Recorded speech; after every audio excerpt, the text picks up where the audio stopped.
Please be seated.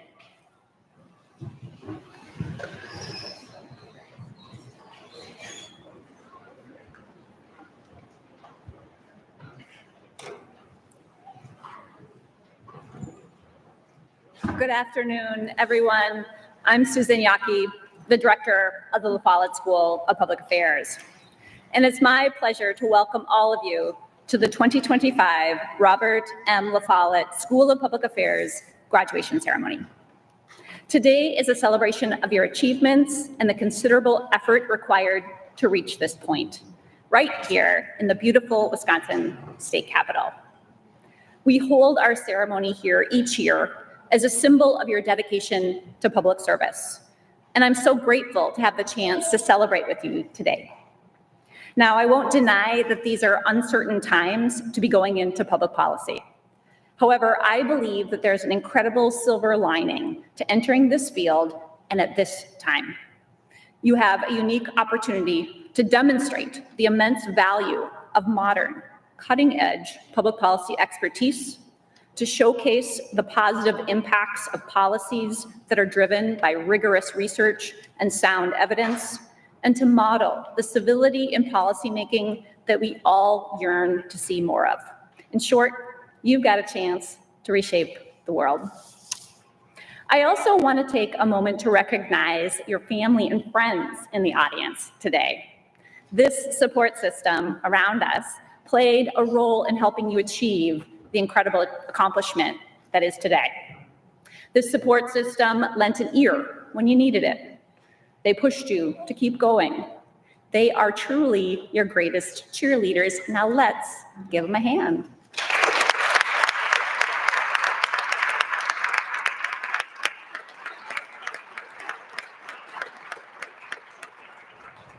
I'd also like to acknowledge that several of our students sadly lost members of their support system while in our program. Please know that our sympathies are with you today, and we're so proud of your resilience in the face of these hardships. I'd now like to turn things over to Francie Fink, who was voted by the graduating class to serve as its student speaker. Francie graduates today with a master's in public affairs and a graduate certificate in energy and policy analysis. Before arriving in Madison, Francie earned a BS in environmental sciences from from University of Notre Dame, not too far from her hometown in Valparaiso.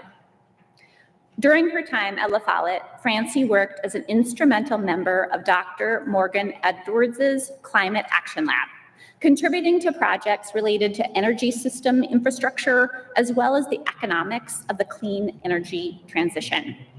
She also supported science communication efforts with the Midwest Big Data Innovation Hub. Last summer, she interned with RMI, a nonprofit looking to transform global energy systems by conducting research to promote cost-effective home energy upgrades. This year, she served as an economics tutor, helping our first-year students tackle that pivotal topic. After graduation, she will work as an energy efficiency consultant here in Madison. We have so enjoyed having Francie in our program these last 2 years, and we're excited to see where her future takes her. Please welcome our student speaker, Francie Fink.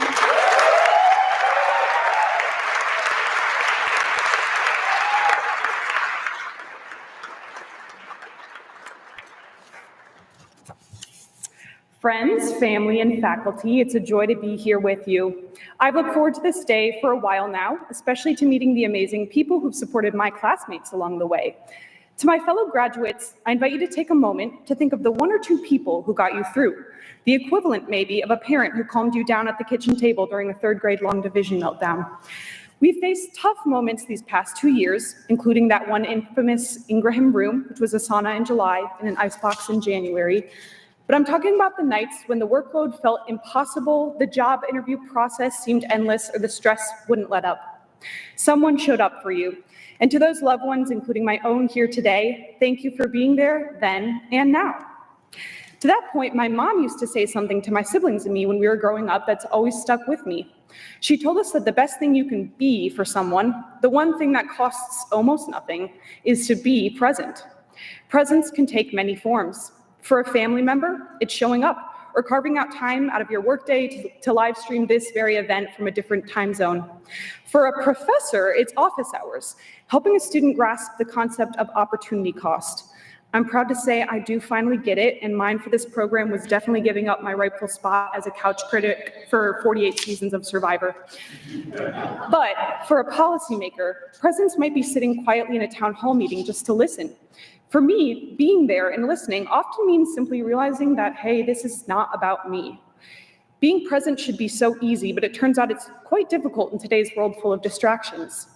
When we truly listen, we allow important things to surface, things we might miss when we're distracted.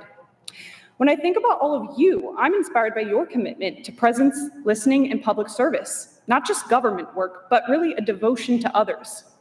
From the start, this program brought together people already living that out. Teachers, military service members, social workers, the list goes on. Throughout our time here, your actions continue to affirm my own belief in the value of serving others.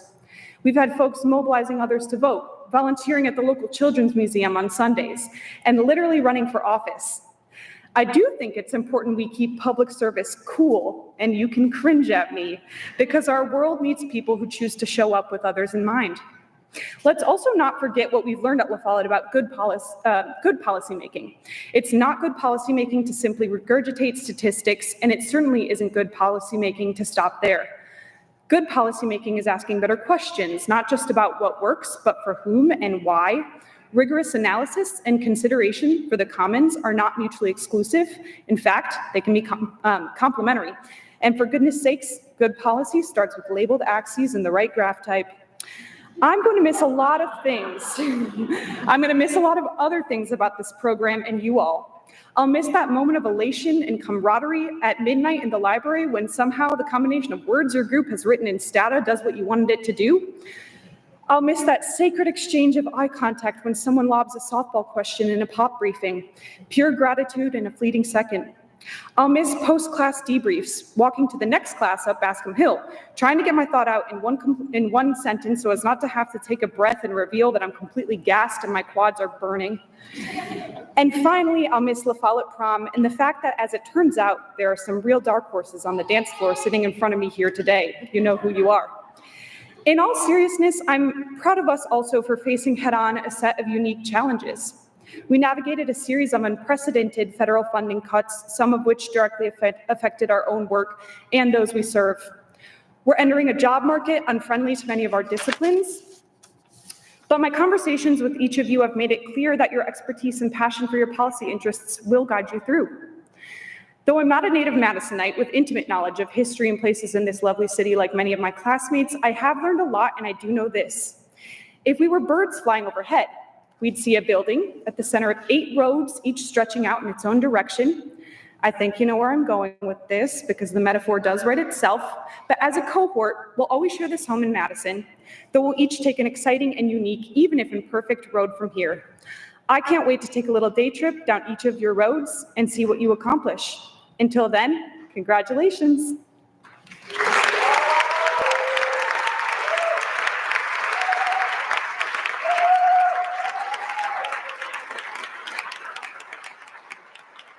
And now, I am very pleased to introduce Tana Johnson, who was chosen by my graduating class to serve as the faculty speaker.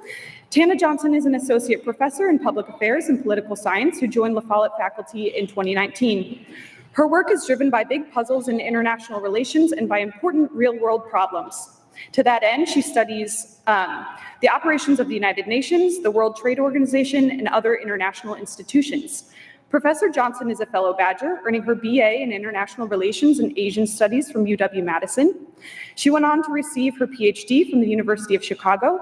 She's the author of the award-winning 2014 book, Organizational Progeny: Why Governments Are Losing Control Over the Proliferating Structures of Global Governance, and co-author of the 2023 book, International Organizations: The Politics and Processes of Global Governance.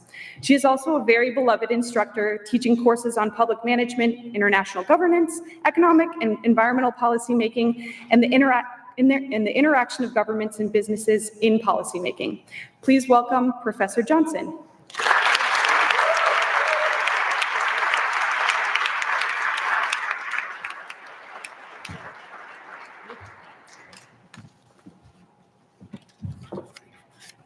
I wasn't sure that I had heard him correctly, so I asked him to say it again.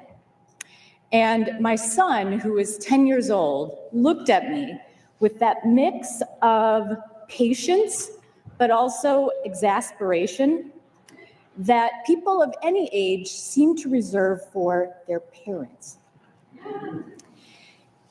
He spoke slowly. His eyes seemed to be burning into me.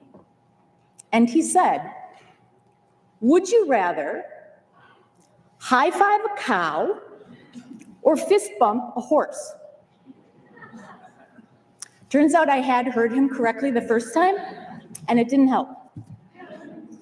So graduates, just about all of you have taken a course with me, either international governance or public management, and you know that if you ask me a question, I will sincerely try to answer it. So I was sincerely going to try to answer this question, and I pulled out our policy tools. I started with a stakeholder analysis. So obviously, I couldn't just look at the human stakeholders because my kid had interjected non-human stakeholders as well. And I found it really difficult to get into the minds of the cows and the horses. What were their policy preferences on this important policy issue? Do they have strong preferences? Maybe the horse would be offended if I offered a high five, and the cow would be humiliated if I tried a fist bump. So I wasn't sure that the stakeholder analysis was getting me to the right answer. So I turned to a logic model. What was the big impact we were trying to have here? And how could I work back from some ultimate goal and figure out the steps that I needed to take in order to get there? But keep in mind, in this extensive background research that I had been provided with by my 10-year-old, I didn't have a lot of information about what we actually wanted from the cows and the horses. This wasn't a get out the vote campaign, for example. So it seemed like what we wanted was something more vague, something like just telling them that they were valued members of our community. And if so, where was the data that showed that high fives and fist bumps were the way to do it? Okay, so trying to work through the stakeholder analysis hadn't gotten me to this perfect right answer, and working back in the causal logic hadn't either. So I pulled out an options versus considerations matrix. What I would do is I would take these two options that I had been given, high five a cow or fist bump a horse, and I would take those two options and I would evaluate each of them very carefully according to a list of criteria or considerations. And of course, at the top of our list is often logistical ease. So I started thinking about logistical ease. How easy would either of these options be to implement?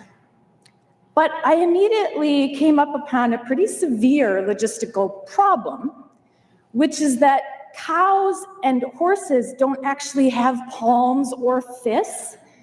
So this wasn't going to work at all. Immediately, by the first consideration that I had, both of my options were bombing. So the befuddlement must have shown on my face because my kid totally changed.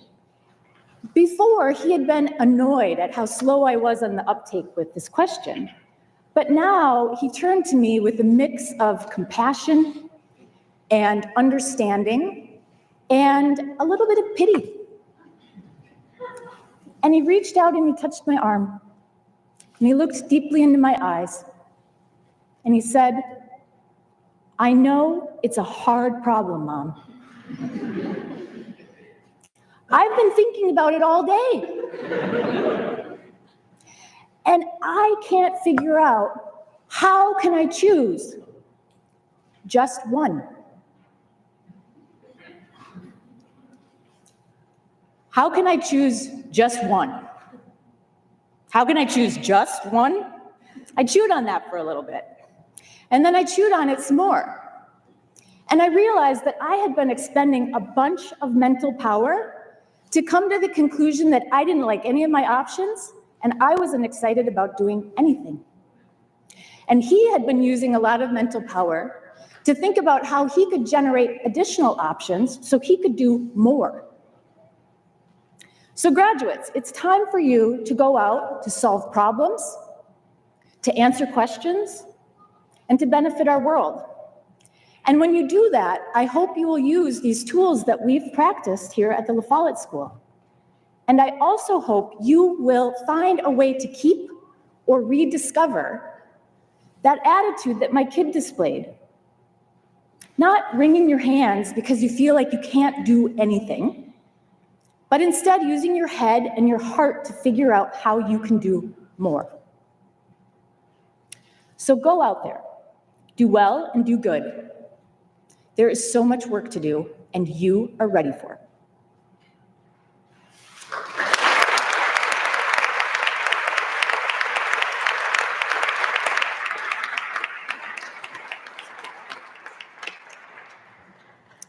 Now I'm delighted to introduce our keynote speaker, Justice Jill Karofsky.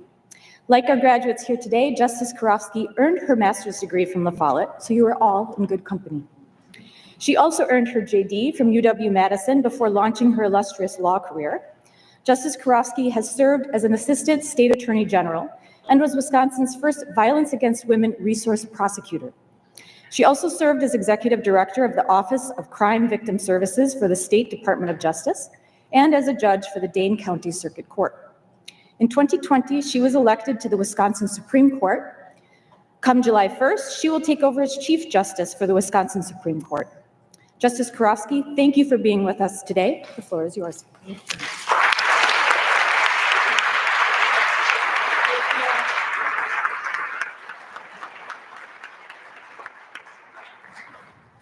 Thank you. Thank you for having me here today. It is truly an honor. I graduated from the La Follette School and the law school in 1992, but I was an August grad and they didn't have a graduation ceremony, so I hope you don't mind if I pretend that today is also my graduation ceremony. You have invited me here at what seems to be a pivotal, a tumultuous, and a treacherous time in our history. Last week, U.S. Supreme Court Justice Ketanji Brown Jackson gave an extraordinary speech where she said the following: "Across the nation, judges are facing threats of physical violence and also professional retaliation just for doing our jobs. These attacks are not random, but designed to intimidate those of us who serve. A society in which judges are routinely made to fear for their own safety due to their decisions is one that has substantially departed from the norms of behavior that govern a democratic system." As a justice, I got to tell you, I take these words to heart. I have faced direct threats myself. But I think it is also relevant to any of you who intend to take the learning from your time at La Follette and enter or continue public service at this moment. Because the very idea of a constitutional order and the very concept of public service are also under attack. There's a work of art that I hope you have all seen and that you should absolutely visit before you leave the Capitol today, and it's the bust of Robert La Follette. It's on the second floor of the rotunda. La Follette was not only a political leader whom the school you're graduating from is named after. He was a thought leader of the progressive movement, right? At the end of the you all know this. At the end of the 19th century, urbanization had created opportunities, but there was also an increase in the density of poverty and disease and crime. Those who were most vulnerable needed a voice and a leader. And progressives, like Fighting Bob La Follette, they stepped in. And to accomplish their work, what did they do? They partnered with UW professors, right? To help the state become a laboratory of democracy. This was the Wisconsin idea. The search for the truth benefits all of us, and it includes deep partnership between community, university, and government. In Wisconsin, that democratic participatory process resulted in the creation of a robust public education system, direct primary elections, breaking up of business monopolies, preservation of state forests, and creation of state parks, instituting workers' compensation programs, establishing a state income tax, regulating factory safety, limiting working hours for all, especially children. Fighting Bob's progressive reforms created a national model. But now, without the benefit of public debate, the lawmaking process, or even seemingly any adherence to basic democratic principles, we are experiencing radical change. The policies that were implemented from the progressive era are slipping away. That's because it's not just judges who are under attack. Universities are under attack. Basic and applied research are under attack. The very construct of the Wisconsin idea is under attack. Fundamental due process is under attack. Every single attack, whether it is prohibiting the words diversity, equity, and inclusion, or it is massively defunding government agencies, or it is canceling research, or it is discontinuing grants to help support teachers in classrooms and crime victims in courtrooms, or it's the notion of imprisonment without due process, every attack is designed with intention to take us back to a time when the very few controlled the lives of the very many. Look, it's not my job as a justice to say what policy should be, but it's likely, as the Follette graduates, to be yours. The democratic systems we have built for more than 100 years are vitally important. They have resulted in inclusion of those who were previously left behind. Women got the right to vote in America only 105 years ago. Black Americans and other people of color only effectively got that right in the last 60 years. LGBTQ families only achieved legal equality in the last decade or so. It is against that backdrop of change and progress, that I urge all of you to maintain your commitment to a brighter future. We're all charged with building this society together. My job is to abide by my oath, to uphold the law and the Constitution in the cases that come before me, in yours, in your job. Whether you continue public service as a government employee, a private contractor, or even as a community volunteer, you must remain committed to a stronger and a brighter American future. This school trains the best and the brightest. And even in the darkest times, I think each of you can be a beacon of light for our nation. Fighting Bob La Follette himself said, America is not made, but is in the making. Mere passive citizenship is not enough. Men and women, I added that, must be aggressive for what is right if government is to be saved from those who are aggressive for what is wrong. Yes, we all must be aggressive for what is right. And no one is going to be in a better position to be aggressive for what is right than all of you. Strengthened with the learning from these last few years. I mean, think about this. The work that you do could change the arc of someone's life. It could expand opportunity to a place thought unreachable. And it could give a voice to those whose voices are too often unheard. Now is not the moment to shrink from the challenge. Now is the moment to rise to the challenge, right? Now is the moment to continue our commitment to public service and to a stronger, better, more inclusive, more progressive, and more sustainable nation. Thank you and good luck.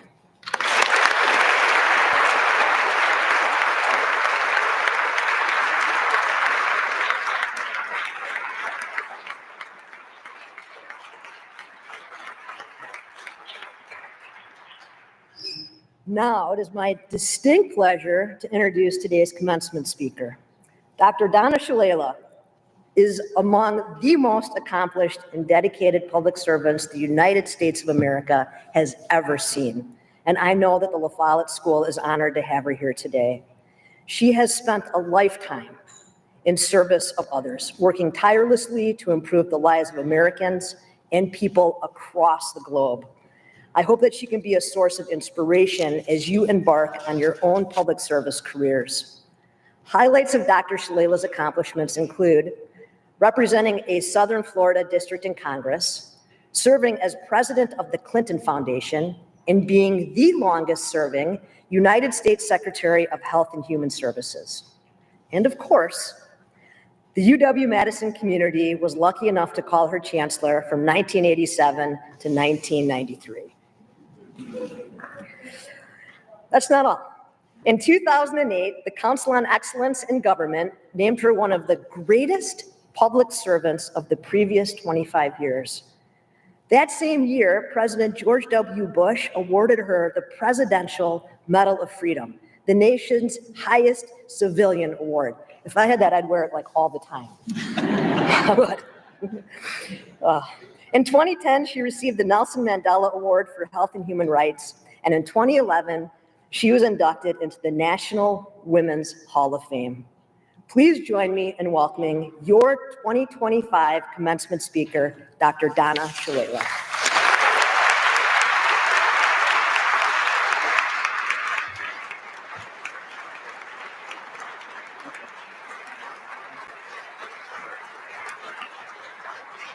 Thank you.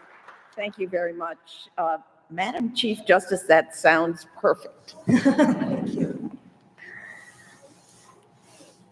Professor Johnson, I know about the politics of higher education. You introduced the faculty first. Director Yankee, and of course, our student speaker, who did a wonderful job, Francine Fink. I am very honored to be here. La Follette nominated me for an honorary degree, and a little later, I'll be receiving that degree, finally a degree from UW Madison. But this room reminds me of my first day in office here as Chancellor of the University of Wisconsin. And on my first day, 3 of the staff members came running in and said, "You have just been denounced by a powerful member of the legislature, of the assembly." Representative Marvin Schneider. He was called Snarlin' Marvin. He stood up on the floor, not very far from where Fancy is sitting, and said, "Oh heavens, the University of Wisconsin has just hired a quiche-eating, white wine-drinking woman from New York." And the staff they were shocked, but they were very worried. So what did a good public policy person do? We tracked down a quiche and a bottle of white wine and had it delivered to him right on the floor. Everyone laughed. And he called, including him, and he called me right afterwards. And Marvin Schneider and I were buddies during the entire time I was here. That ought to be a lesson to all of us. We talk about reaching out. Sometimes you have to reach out with a sense of humor. Now, my second day was even more momentous because my secretary came in and said, did you have an appointment with the Onion?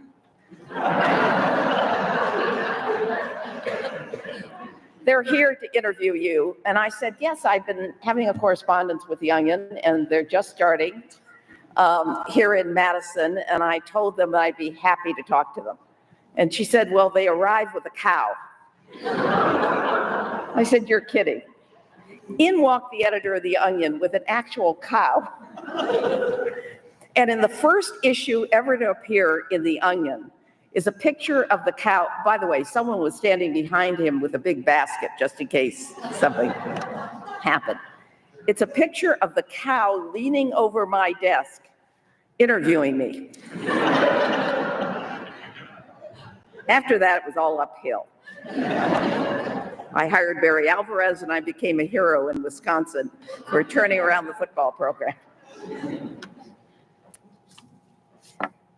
Students often ask me, how do you get to be a cabinet officer? How do you get on the list? The answer is quite simple. Look around this room, figure out which one of your friends is going to run for president, and keep in touch for 30 years. You think I'm joking? It's as arbitrary as that. You never know. I met the Clintons before they were married. And we kept in touch over the years because we had mutual friends. So you never know in all your networking what is going to happen in the future. And particularly for people interested in public policy, interested in government service, it's probably someone you went to graduate school with. It's probably someone you met and they kept in touch and they remembered you, and when an opening came, they recommended you. But then you have to really do the job. I've spent much of my career both in the classroom and as a researcher, but much of it leading large, complex institutions, whether it's been universities or government agencies. They all have, in many ways, the same characteristics. When I went to HHS, by the way, I didn't want to go. Bill Clinton was very persuasive. We were about to go to the Rose Bowl. And we were about to win our first Rose Bowl. And meanwhile, President-elect Clinton was trying to talk me into going to Washington. I had been in Washington before, and it was fun in the Carter administration at the beginning of hiring women for government service, but I really didn't want to go back to Washington. I had one of the best jobs in the world. I was chancellor of the University of Wisconsin at Madison. The last thing I wanted to do. And by the way, getting to Little Rock from here was a pain in the neck. So I did go down once. And he offered me education, he offered me HUD, and I said, forget about it, I'm going back to Madison. And then they called me back, and he explained that someone else wanted HHS, but he really wanted me for the job. I was already sitting on the board of the National Institutes of Health, so I had a feel for how HHS was organized, though there were people here that knew a lot more than I did. And I said, yes, I would consider HHS. I had to go back and talk to the board. I had to talk to my bosses. I had to talk to my family. And Clinton said, the press conference is in 15 minutes, and the press release is already written.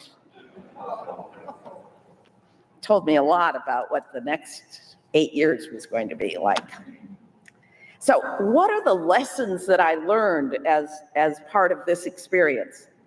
And how could I think about a great government agency, a multi-billion-dollar government agency, probably 400 billion at the time, that had Social Security and Medicare and Medicaid and Head Start and the National Institutes of Health and the FDA and the CDC, a job that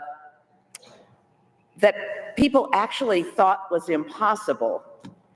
But I walked in there after experience in leading higher education, and the way to think about it was to think about a university.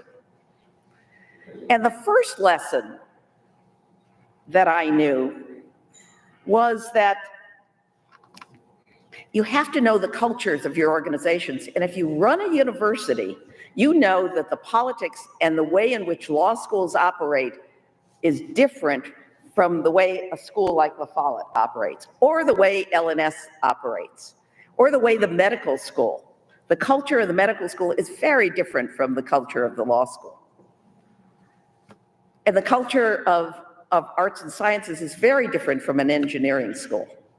And just thinking about multiple cultures as you go out on public service careers, you have to understand the culture of the organization that you're responsible for. That was the way I conceptualized the Department of Health and Human Services, because frankly, the swashbuckling troops of CDC were very different from the FDA, from the National Institutes of Health, from the Head Start program, or from childcare, or from the refugee resettlement program. And so that was the way. And how do you get, lesson number 2 was to find ways to get everybody to work together. How do you get multiple cultures to move in one direction together? You do some of the things you've already learned. You use the budget process, but you also use the policy-making process to pull them together. I actually did an exercise I used to do in class here.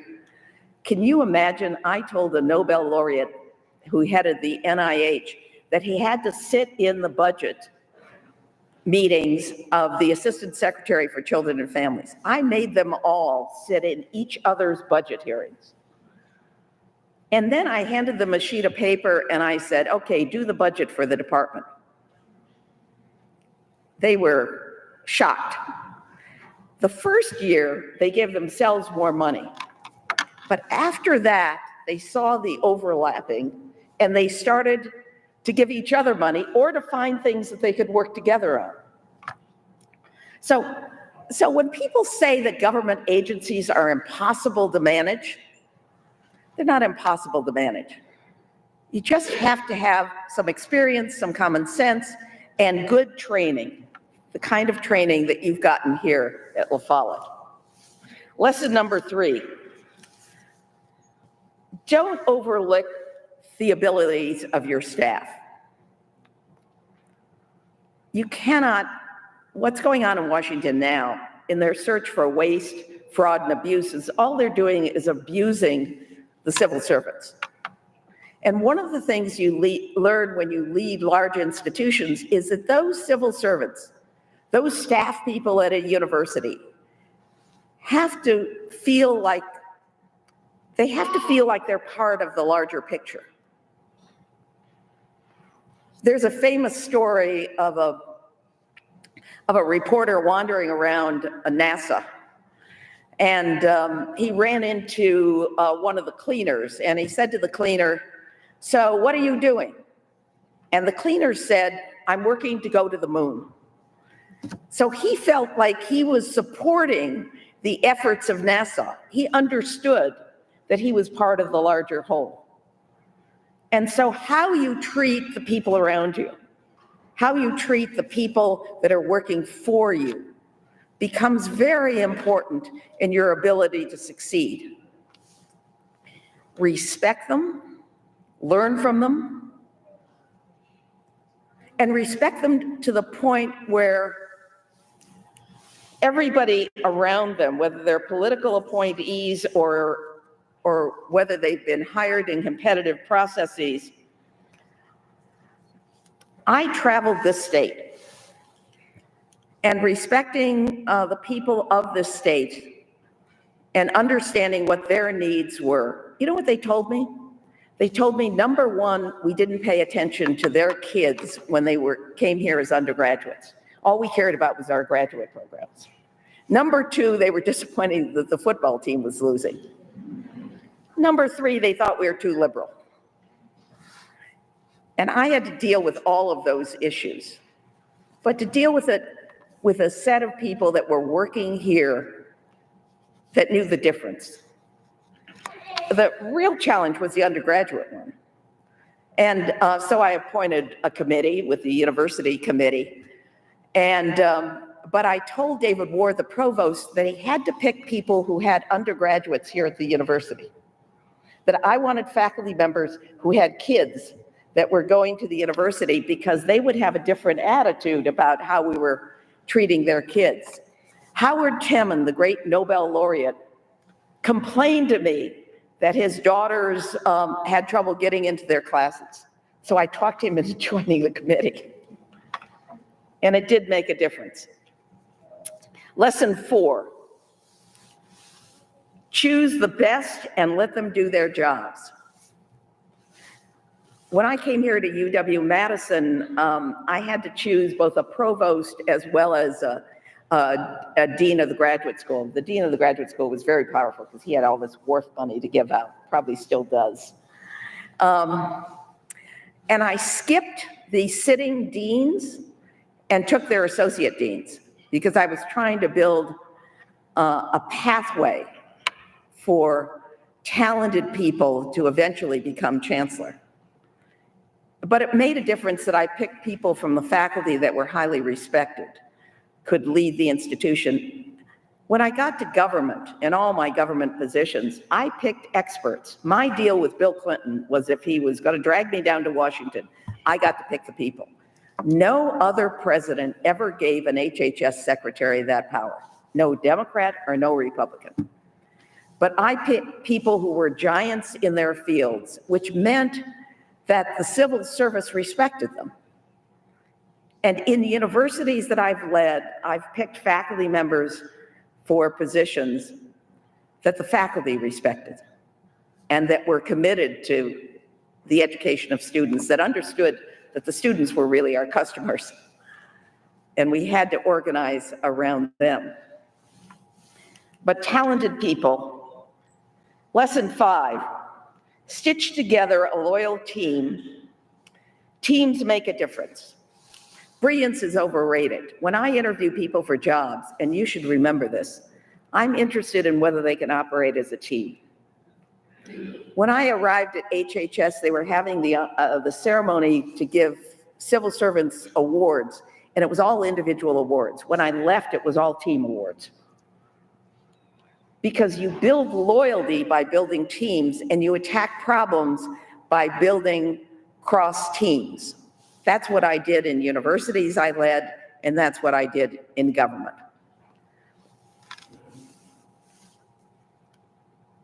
Lesson 6, stand up and fight for the people who work for you and the people you serve. Legislatures are very complicated places. And we needed to do some things about faculty salaries. So with all due respect to the university committee, I took the football coach up to the legislature to argue for faculty salary increases. Everybody wanted to meet the new football coach. But he made an interesting case to them. He said his ability to recruit was his ability to demonstrate that this was a world-class university, and that if parents sent their students here, their student athletes here, they would get a world-class education. And keeping faculty was really important. When the football coach makes that argument, it makes a difference when you're talking to a legislature. Lesson number 7, let me get through these. You have to set some goals, and then you have to stick with them. To govern is to choose, but you've already learned that. And the discipline and the energy and the passion that you put into your work and the focus that you put into your work is very important. Whether you're in a university, whether you're in a government agency, whether you're in a corporation. Lesson number 8. This is the most important one. Politics is part of policy making. You can be bipartisan and loyal to the president. I built relationships with the Republicans here in the state. I had a great relationship with the governor, Tommy Thompson. He would call me at least once a week and say, what else can I do for the university? And I had a great relationship with the legislature because I was respectful. I went to their districts. I talked to their constituents. I flew around the state. And what is it that you learn when you're dealing with politics? A single lesson. It's the only lesson I can impart to you. And that is, if you want to do good public policy, you have to have the skills you learned here at Follette. But just as important, you have to understand people's lives. The mistakes we make in policy making is often, and I've seen this, we put together people to make policy that don't represent the lives of the people. I am as committed to diversity in terms of race and religion as I am to economic background. When I put together my team at HHS, I had an agency head that grew up with rickets.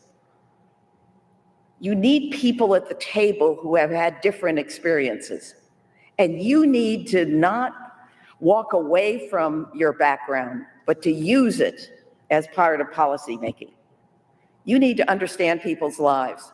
I can tell you that when I teach, I tell students this, but I can tell them exactly, since I teach health policy, I can tell them exactly how the manicurist, the dry cleaner, the person at the 3 or 4 people at the grocery stores, how they think about their insurance. I learn as much from listening to people and understanding their lives as I do from books and from research, and I translate that and integrate it. And that's what you have to do as well.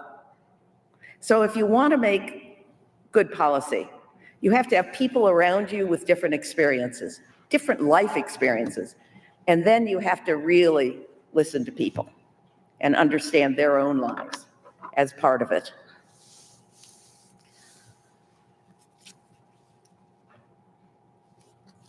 Lesson number 9 is to make friends and look for allies where you don't expect to find them. I spend a lot of time leading public universities where I met with people of different persuasions, both legislators, and the same amount of time in government. I was as responsive to senators who were Republicans as I was to Democrats, because I understood that while the president nominated me, I served the people of the country. And I had to make a difference in people's lives. One day, the 2 senators from Mississippi called me. Now, they were about as far to the right as anyone, but they had voted for my confirmation. The reason they did was because the chancellor of the University of Mississippi, who knew me, told them they had to. And he was a famous football player at Mississippi. They were just cheerleaders, so he told them that they had to vote for me. And so they called me about catfish. And they said that the catfish were dying in Mississippi, and would I please send the CDC down? And I said, the CDC doesn't do catfish. Did you call the Department of Agriculture? And they said, yeah, they weren't responsive. So I called the CDC director. He had a good sense of humor, but he said, we don't do catfish. And I said, but do you have a couple of CDC investigators who are from Mississippi? And he said, yeah. So we sent them down. They figured out what the problem was. As you can imagine, it was just someone dumping something in the water in the Mississippi River, and the catfish were dying, and we could fix the situation. Boy, were they loyal. They would do anything for me, even vote for some things that they weren't quite sure about. But they would support my budget goals because I was responsive. So there's a lot of talk about, listening to different sides. There's a lot of talk about listening to people. We know about the polarization. I spent a couple of years in Congress until they redistricted me. It was the most disorganized organization I've ever been in, by the way. But I, spent a lot of time crossing the aisle. And I can tell you, as bad as it seems now, there are ways to make it better. And the ways to make it better is about people reaching across, making friends. I used to go talk to the Washington Times, which was very right-wing, by the way. But I talked to their editorial board. They gave me very clean coverage because I would go and sit and listen to them and talk to them. And finally, the last lesson is to be flexible. And to be realistic, and don't expect to win all the time. And of course, to expect the unexpected. I just am not discouraged. As miserable as this situation is, and you can imagine what a former HHS secretary feels about the kind of cuts that are going on. We can do this. Your generation can do this. This is an opportunity of a lifetime. We can bring back the respect for government because basically the people in this country, as they see the results of some of these hatchet jobs, they believe in public service. I remember going to a press conference and to a town meeting in which people said they were going to beat us up, something we had done. And someone stood up and said, "Don't touch my Medicare," as if it wasn't a government program. Don't touch my Social Security. Don't touch my child care. Once it's translated into people's lives, once we understand people's lives, once we learn how to listen, once we use different backgrounds to make policy, once we're respectful of the public and of the taxpayers, that will make all the difference. Is there a way of turning this around? I'm leaving that to all of you. I've had my time, and it's been wonderful. And I have not given up on public policy. I have not given up on politics, and I certainly will never give up on a new generation of people who are committed to the public service. Congratulations and best wishes.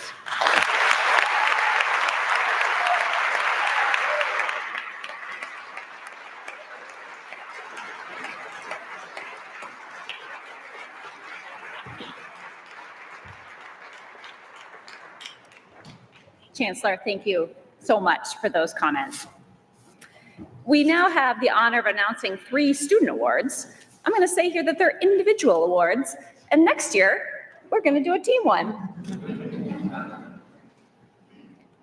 The Director's Achievement Award recognizes a student for their outstanding academic record.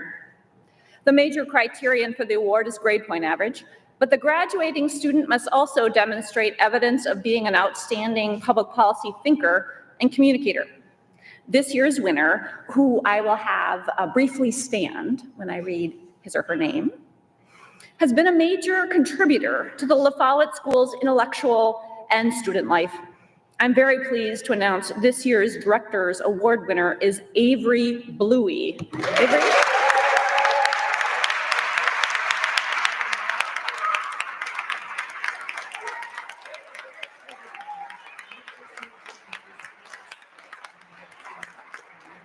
Avery is going to receive her award when she comes up for her degree.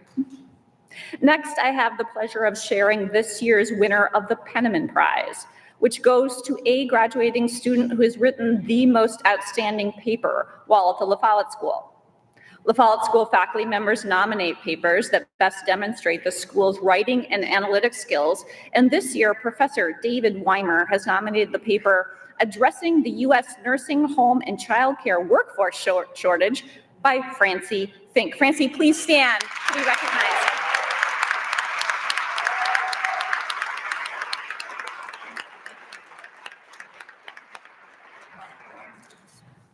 Finally, I have the honor of sharing this year's winner of the Piore Prize, which recognizes the best paper in science and public policy and was established by a philanthropic gift to the La Follette School by Emmanuel and Nora Piore. This year's paper was nominated by Professor Lindsay Jacobs. Congratulations to Al Schultz for your paper on well-being amongst older populations.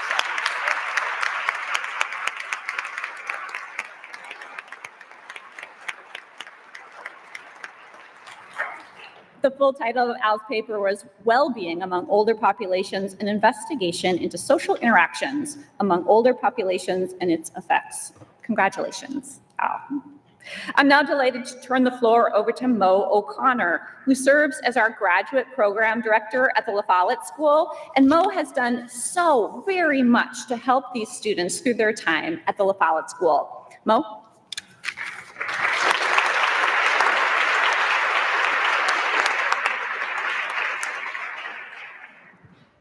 Thank you, Susan. I'll ask that you please hold your applause until the end. And I'm going to start by calling up names. Margaret Ida Allman.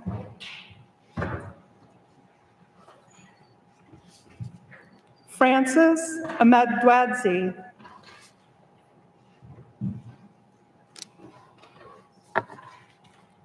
Clark Benson.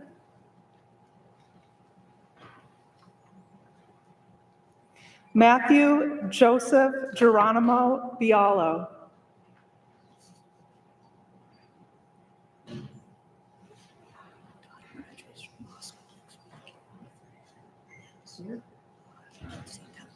Breland Marie Billy.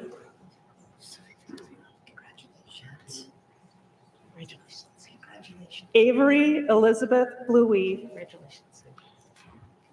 Anthony Gabriel Carreño. Courtney T. Clark. Caroline Corona. Francie Fink. Brando Flores. Katie Therese Ginap. Sabina Kusenova. Benjamin Gerald Jacquard. Allison Carter Keeley. Aya Kenj Halabi.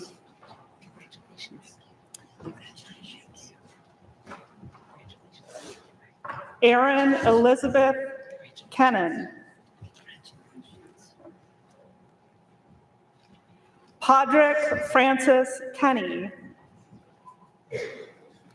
Sejong Janet Lee.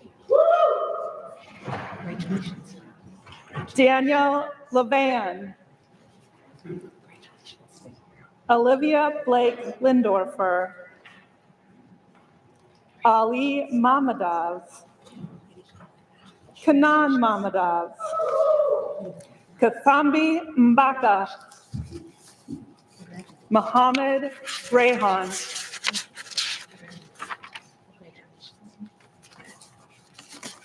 Lauren Elizabeth Rhodes. Ryan Lee Ring. I'm sorry, I skipped the page. Sorry, you're wondering what's going on. That's my error. Sorry about that. Summer Maliki Mitchell. Richmond Ose Panford. Mohammed Rehan. Lauren Elena Rhodes. Ryan Lee Ring. Caroline Bridget Reardon. Samantha Jo Rothman. Alexander Charles Schultz. Elizabeth Ann Severini. Mark Davidson Sire. Julia Sikowitz Lee.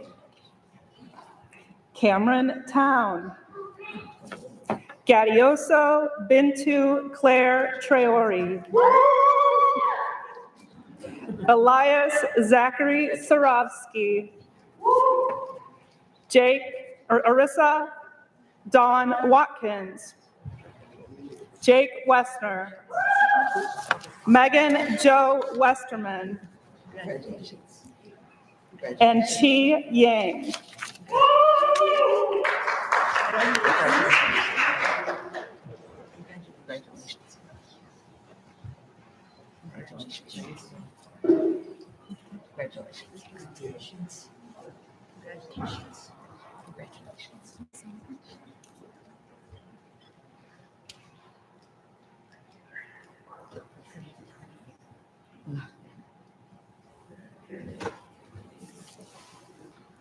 Don't these graduates look great?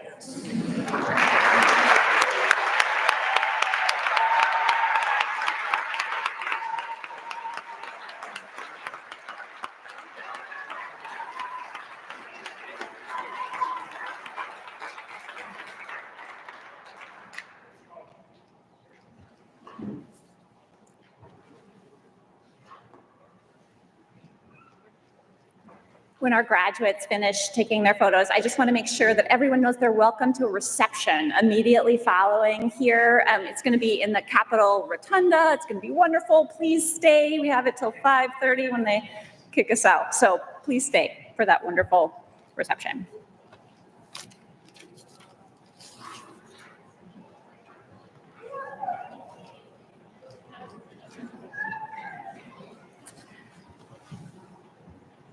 So as we close, I want to first say thank you to our wonderful La Follette student graduation coordinators, Jacqueline Asbro and Erin Kennan. Thank you both so much.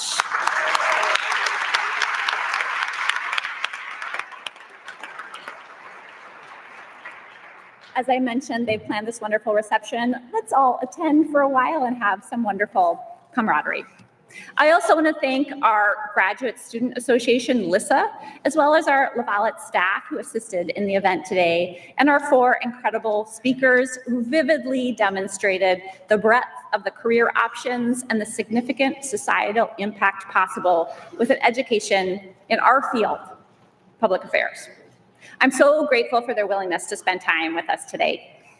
On behalf of the La Follette School, I am delighted to send you forth with new skills and new insights to do good in our world in your own unique ways. So go forth and do. Who knows, years from now, some of you might return to these very assembly chambers to impart wisdom as exemplars of La Follette's success. But whatever happens in your life, remember that you always have a home at the La Follette School of Public Affairs on Wisconsin.